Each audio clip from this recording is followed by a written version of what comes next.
Bonjour, je suis Lota Dabio-Tabini, professeur au département d'agroéconomie et des sciences de la consommation et je suis le directeur du programme de baccalauréat en agroéconomie. Bienvenue à ces journées portes ouvertes virtuelles de novembre 2021 et je vais vous présenter la profession d'agroéconomiste, donc la formation que vous allez suivre si vous vous inscrivez au bac en agroéconomie. Et ce que je vais essayer de vous montrer, c'est que vous serez polyvalent, compétent et que vous allez exercer votre profession avec passion.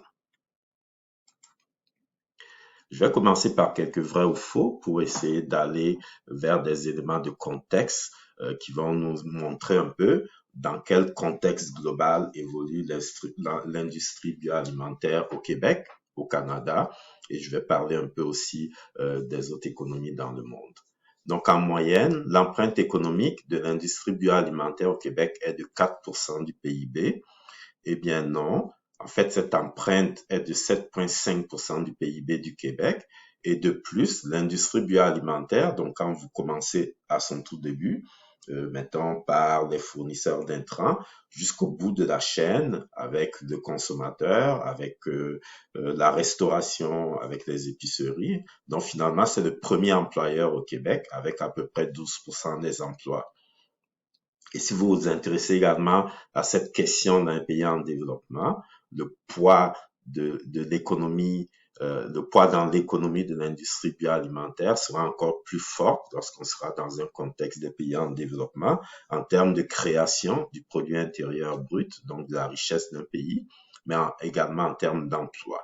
Donc, que ce soit en Afrique, en Asie ou en Amérique latine. Donc, vous aurez un poids plus important encore qu'au Québec du secteur bioalimentaire dans l'économie. Vrai ou faux, en 2015, la valeur d'une ferme agricole moyenne au Québec était de 1,5 million de dollars. Eh bien, c'est faux. Cette valeur en 2015 est de 2,6 millions de dollars. La valeur de 1,5 million de dollars était la valeur en 2009. Donc, on voit qu'en moyenne, les entreprises agricoles, donc la ferme agricole, a une forte valeur. Par contre, à nouveau, lorsque vous allez vous promener au Québec et même ailleurs au Canada, en Europe, aux États-Unis et dans d'autres pays du monde, vous allez voir que des entreprises de grande taille vont cohabiter avec des entreprises de plus petite taille. Donc, en moyenne, on a 2,6 millions de dollars. Mais comme agroéconomiste, finalement, on va avoir affaire également à des tout petits producteurs qui auront des tailles d'entreprise beaucoup plus faibles et qui vont cohabiter, coexister avec des entreprises de plus grande taille. Vrai ou faux, le Canada est le cinquième plus important exportateur de produits agricoles au monde. Eh bien oui, c'est vrai. Le Canada fait partie des joueurs majeurs, donc en termes de production agricole et d'exportation agricole, donc à côté de certaines grosses économies comme les États-Unis ou les différents pays de l'Union européenne. Donc le Canada est bien un grand producteur agricole et un grand exportateur de ces produits agricoles partout dans le monde. Donc, qu'est-ce qu'un agroéconomiste? Donc, après avoir vu ces éléments de contexte, qu'est-ce qu'un agroéconomiste? Nous aurons à définir l'industrie agroalimentaire par les fournisseurs d'intrants. Donc, nous commençons lorsque nous définissons l'industrie agroalimentaire par les fournisseurs d'intrants.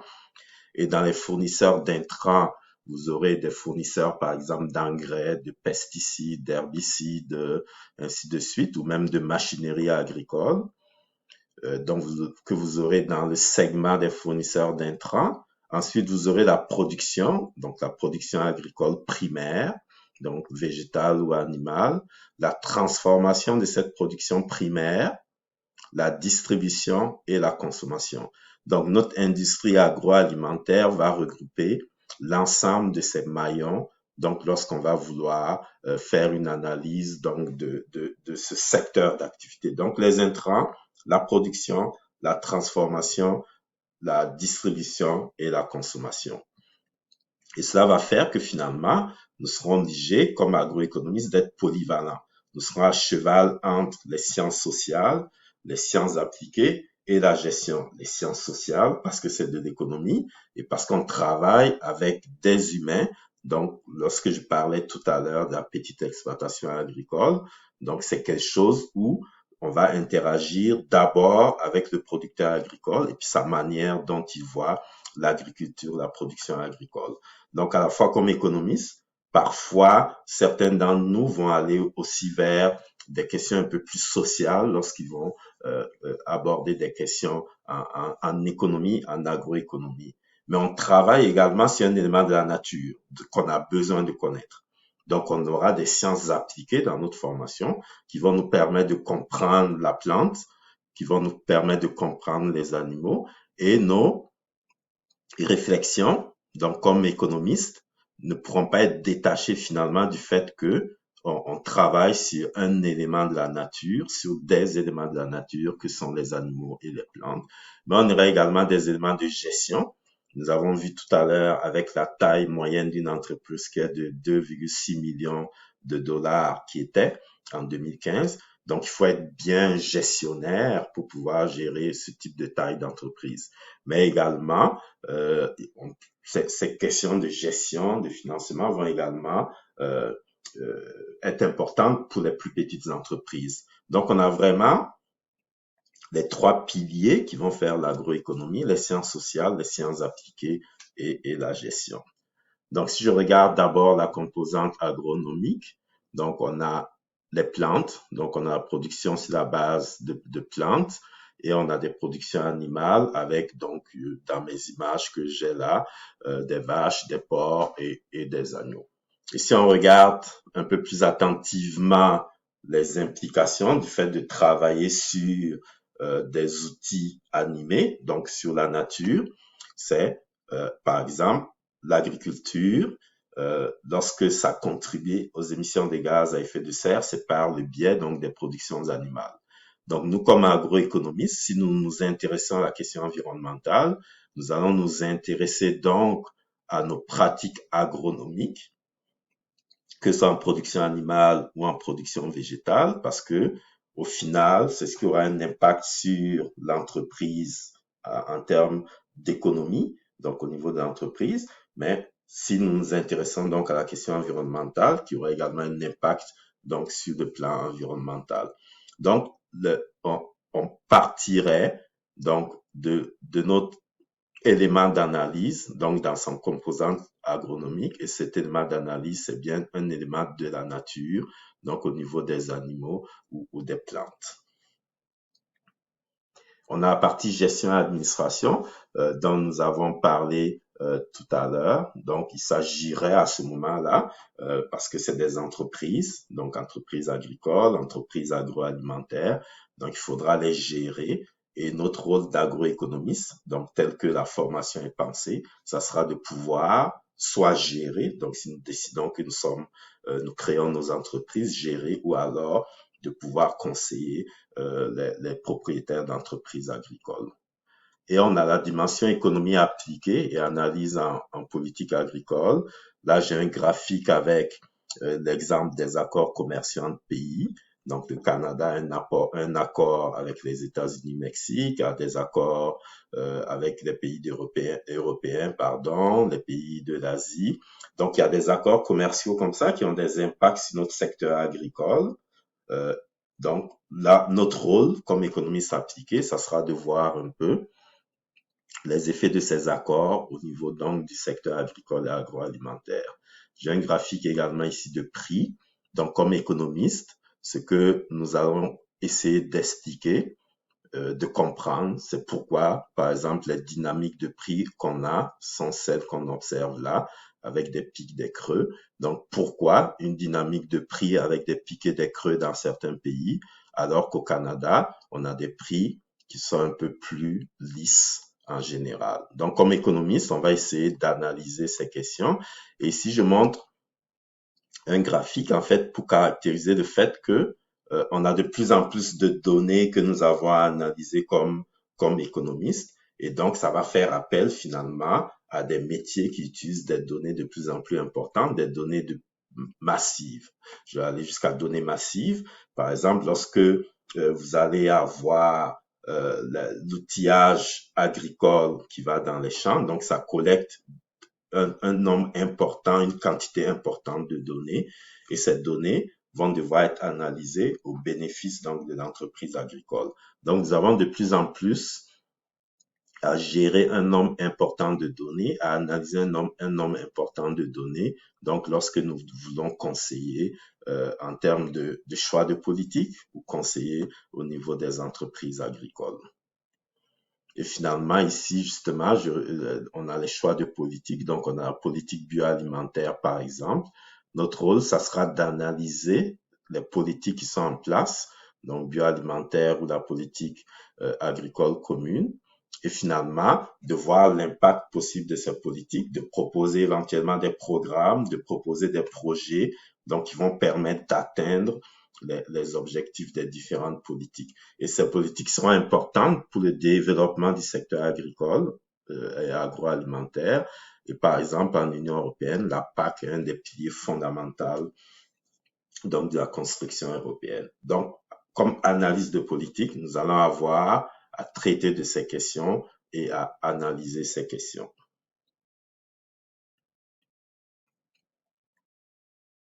Donc, des postes et fonctions possibles, donc je vais vous en citer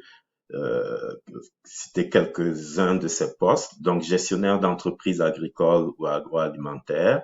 Donc, à ce moment, vous avez bien votre entreprise où vous gérez comme un des responsables, des premiers responsables, l'entreprise comme salarié. Donc, vous coordonnez à ce moment les différentes fonctions de gestion dans l'entreprise et vous prenez les décisions de gestion quotidienne et stratégique. Donc, vous êtes bien le gestionnaire d'entreprise. Vous pouvez être un conseiller en gestion ou en financement. Donc, à ce moment, vous analysez la situation économique et financière des entreprises du secteur agricole.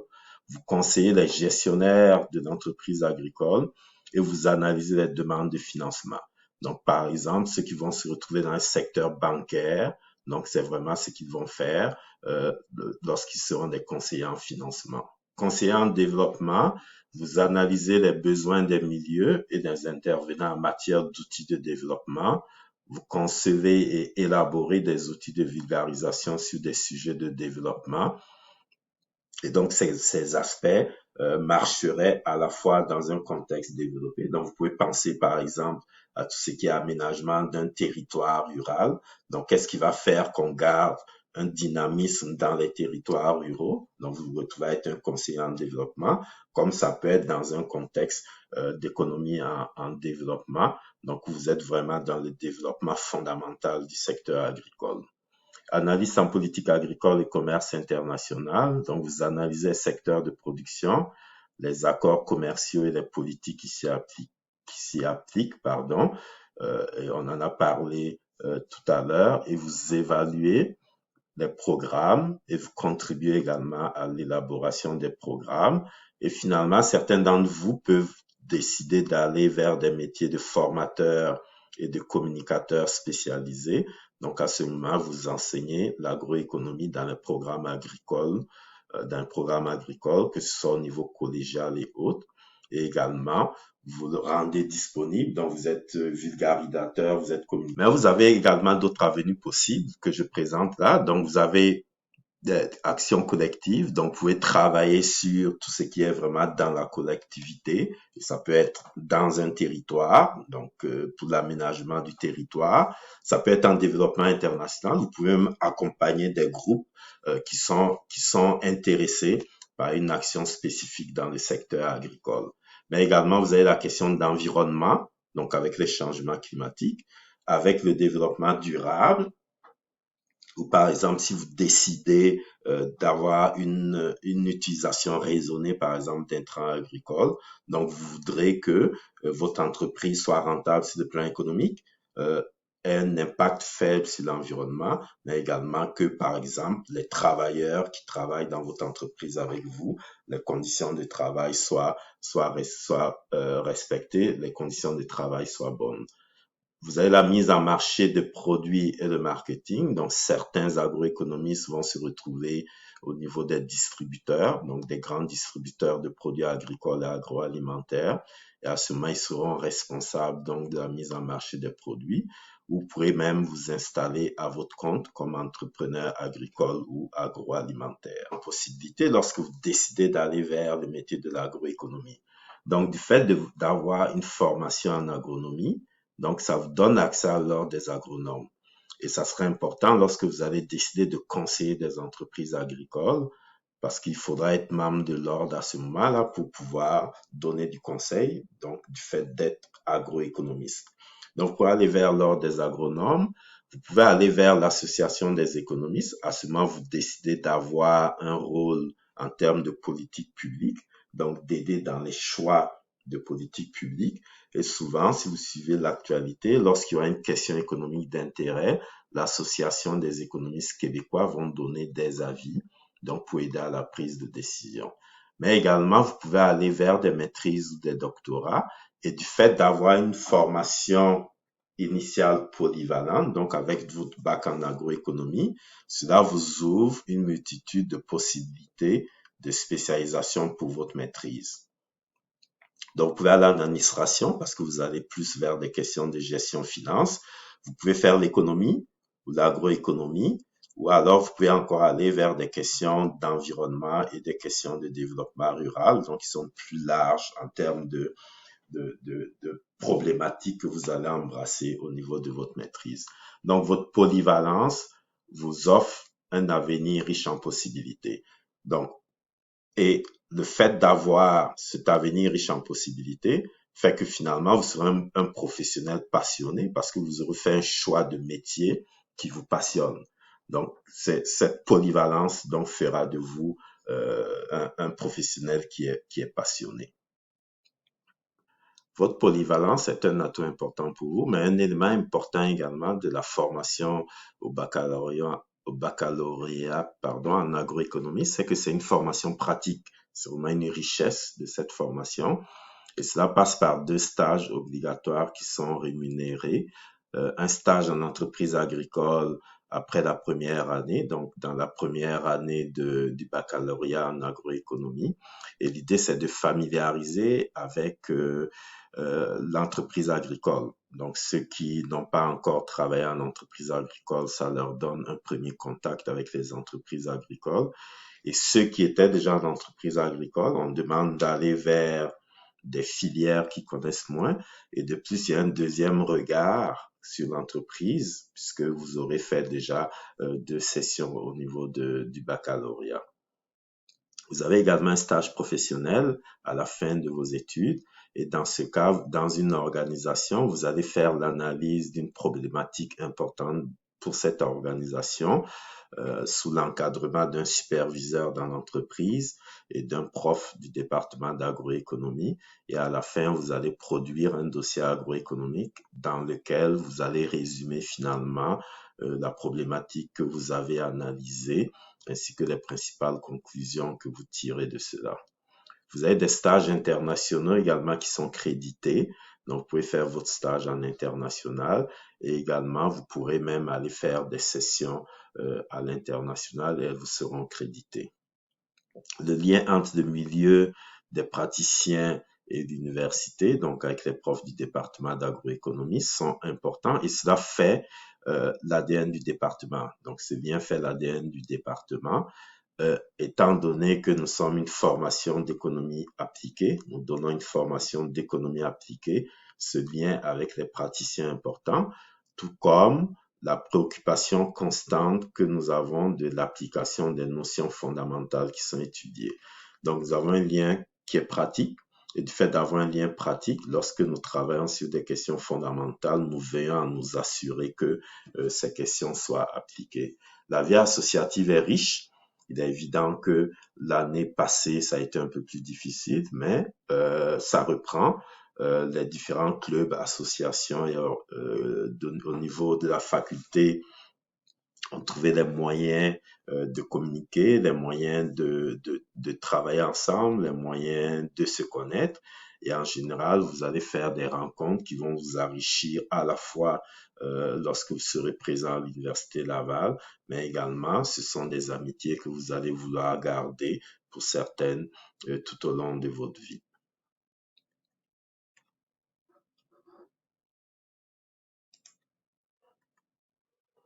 Pour l'admission au programme, donc les options que vous avez, c'est d'avoir un deck, donc dans lequel vous avez fait vos maths, votre chimie et votre biologique. Et il y a également des passerelles deck-back qui peuvent se traduire par une reconnaissance de cours pouvant atteindre jusqu'à 30 crédits.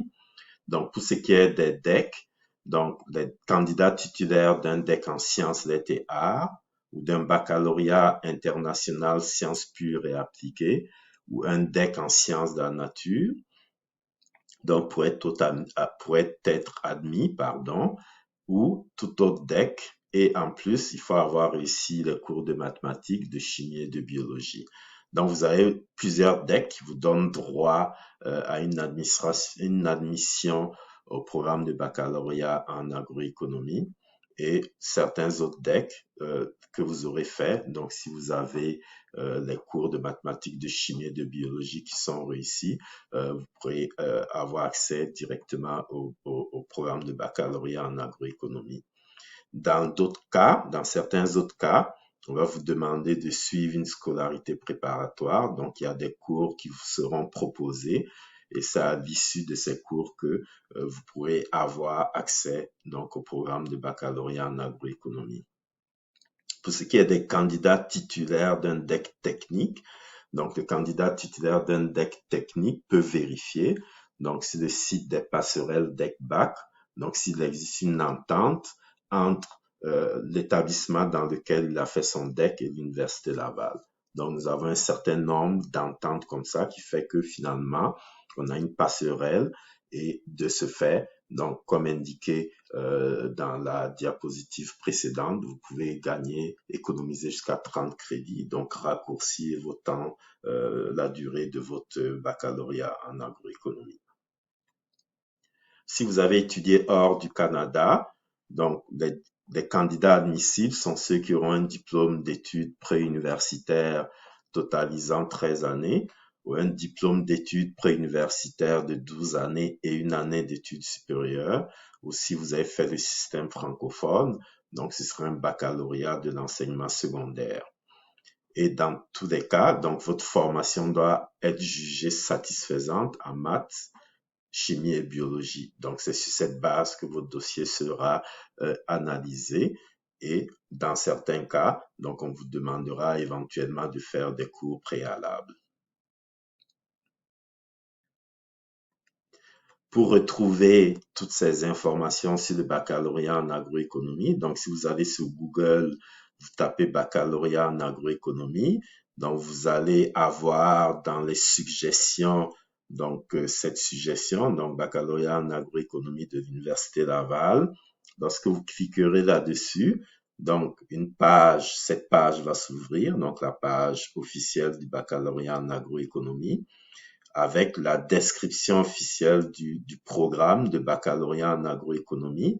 Et dans la description officielle, donc si vous cliquez dessus, vous saurez la structure de programme qui va s'ouvrir et en cliquant dessus, donc vous aurez l'ensemble des cours que vous êtes susceptible de prendre au niveau du baccalauréat.